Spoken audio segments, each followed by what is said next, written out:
Shortland Street stays at number 2 in my soap opera rankings for July 2022, as I think it stayed very exciting throughout the month. I've talked about how we had an umbrella storyline in June.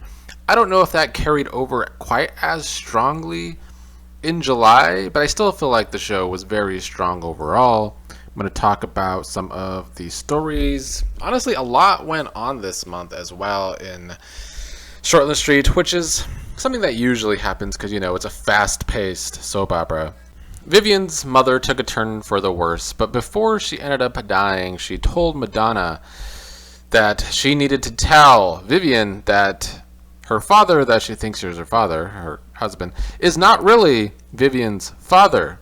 And so after Vivian's mother passes away, Madonna has this crisis of should she tell Vivian the truth about what her mom said. Madonna does end up doing so. And the man that Vivian thinks is her father, Norm, ends up, he's not dealing with the death of his wife very well, gets drunk and drives and crashes and is in bad shape. And Vivian learns that Norm knew this entire time that he was not Vivian's biological dad. And so this has also caused obvious problems for Vivian, having to go through all of this, her mother dying, finding out Norm isn't her real father. This puts a strain on her relationship with Chris, who Chris is, of course, only worried about his self most of the time, it seems, and getting his big position back at the hospital.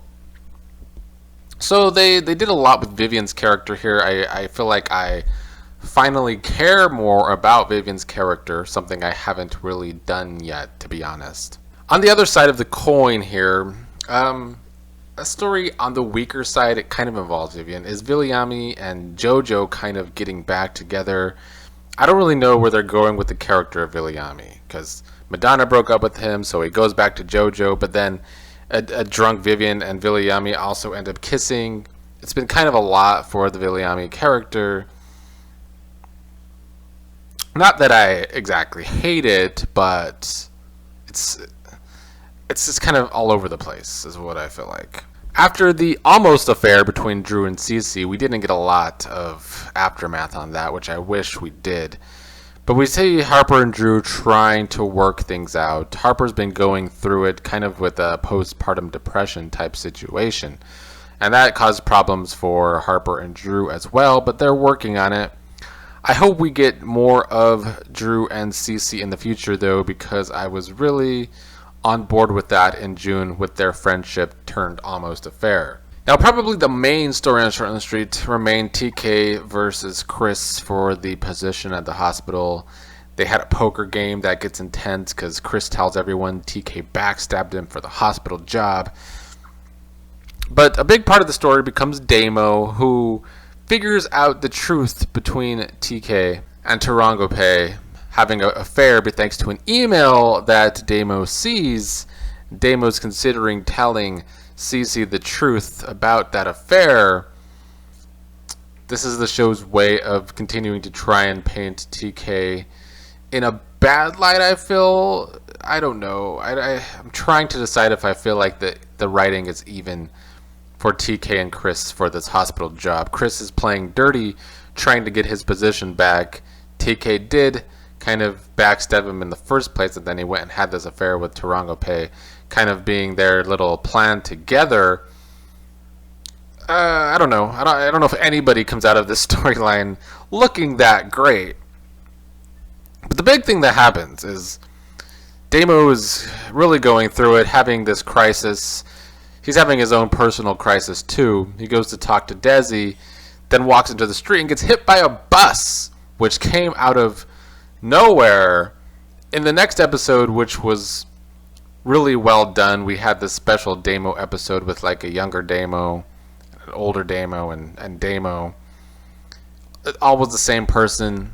I feel like they did a really good job. I especially liked in this kind of dream world / heaven world, Damo then getting in that bus that hit him, and there's past dead characters inside the bus as well. Ollie and Tess were two of those characters. Ollie was driving the bus. Tess, who we saw die at her wedding at the end of the cliffhanger in 2021, was also in the back of the bus. which seemed to be symbolism for Damo was going to die. He became brain dead in the real world. Of course, Desi's by his side, hoping that this will change. I've talked a lot of shit about Damo and Desi in the past couple months, and I stick to it. I felt like they were very annoying characters. The comedy did not land for me almost ever. So I wouldn't hate seeing one of them killed off. I would maybe have preferred Desi, to be honest. But they did a really powerful job with some of these Damo episodes. I think the writing was superb. I think this is honestly what kept Shortland Street in number 2 and not maybe falling to number 3 behind Neighbors. Because they did really good with the writing here. The acting was great.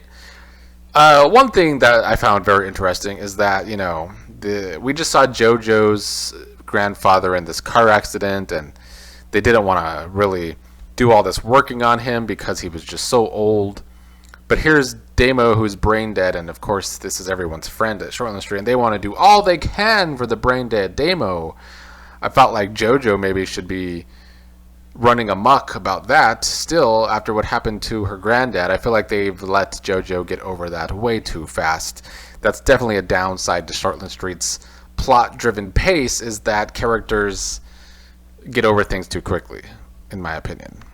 One of the other stories that I'm feeling kind of iffy about, and just to say, I don't know if Damo is actually dead yet.